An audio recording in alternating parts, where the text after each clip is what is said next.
وہاں دینی تعلیم کے لیے حضرت عائشہ صدیقہ رضی اللہ تعالی عنہا نے تعلیم کا درس بھی قائم کیا ہے. تو عورتوں کی تعلیم اور تعلیم کا مزاج اور ذوق یہ آج کا نہیں ہے. آج آپ کے سامنے چند نام پیش کیے جاتے ہیں کہ فلاں خاتون نے چاند کا سفر کیا اور یہ کیا اور یہ کیا. یہ نئی باتیں ہیں، لیکن اسلام نے اپنے ماننے والے مردوں کو بھی اور ماننے والی عورتوں کو بھی تعلیم کے حصول کے لیے تیار کیا ہے.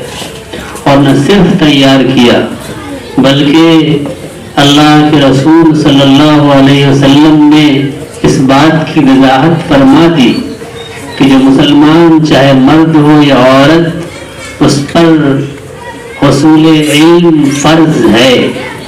اور اللہ تعالیٰ نے سب سے پہلا حکم جو دنیا انسانیت کو اپنے نبی کے ذریعے دیا وہ حکم بھی یہی تھا کہ تمہیں پڑھنا ہے.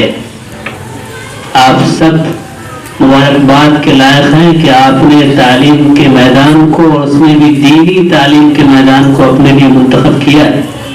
میری معلومات کے مطابق ہمارے رفیق محترم حضرت مولانا آفتاب غازی قاسمی صاحب نے معہد میں دینی تعلیم کے ساتھ عصری تعلیم کا بھی ملا جلا سنگم رکھا ہے. یہ موجودہ حالات کے مطابق بہت بہتر قدم ہے. اور اس گاؤں میں جہاں بچوں کی تعلیم کا بھی کوئی معیاری ادارہ نہیں تھا، مولانا کی ہمت، ان کے حوصلے اور ان کی جرأت کو سلام ہے کہ انہوں نے بچیوں کی تعلیم کے لیے بہت عمدہ نظام قائم کیا. ہم آپ سبوں کی طرف سے ایک مبارکباد پیش کرتے ہیں کہ یہ بڑا کام ہے.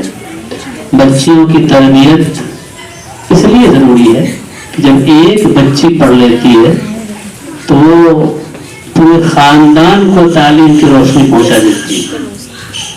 لیکن یہ ہم سبوں کے لیے سوچنے کا مرحلہ ہے کہ آج بھی ہمارے قوم میں ہماری بیٹیاں تعلیم کے میدان میں بہت پیچھے ہیں.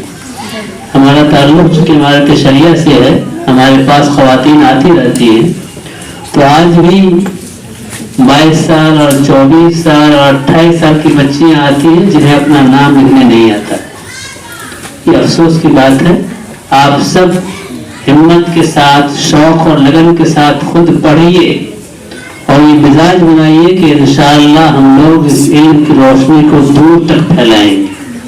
نہیں، وہ کلیم عاجز نے کہا تھا جہاں روشنی کی کمی ملی وہیں ایک چراغ جلا دیا. تو آپ حضرات کی ذمہ داری اب بنے گی کہ جو بچیاں یہاں سے نکلیں گی وہ دوسروں کے لیے چراغ جلائیں گی اور اسے دینی تعلیم سے جوڑیں گی. یہ آپ سب کی ذمہ داری ہے. میں نے آپ کے سامنے قرآن کریم کی آیت پڑھی تھی.